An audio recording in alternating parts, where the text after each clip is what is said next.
I hope everybody is doing very, very well today. Here, I'm going to pop in another video, try to help you out with Job. We're in chapter 3. And remember, one of the things that Job didn't do was curse God. But we are told in the first opening in chapter 3 what Job did curse. And then a little bit further down, he tells you why. Well, why did Job curse the day that he was born? What would his situation have been if he was already dead? And he asks a lot of great questions. You don't even have to come up with the questions. The questions are in there. Like why do those in misery, verse 20, why do those in misery? Why is light given to people who are in deep bitterness of soul? That's a great question.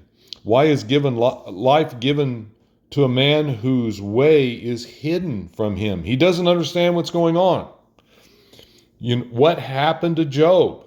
That's a good question. And these texts is answering these questions. How had he been living? Look at this last. What I feared has come upon me. What I've dreaded has happened to me. What's going on? And some of the application questions we have to ask for ourselves. Hey, if Job struggled with self-pity, is it okay for me to struggle with self-pity? Now, granted, he had great reasons to do so, but wrestling with self-pity is something that happens to all of us. And if I am wrestling with self-pity, what am I saying about God? Because Job is making some assumptions here that he's not speaking, he's not saying.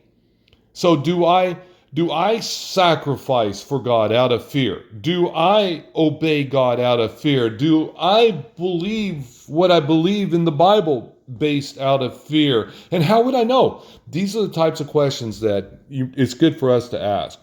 So just wanted to kind of get you started. See if this helps. Let me know.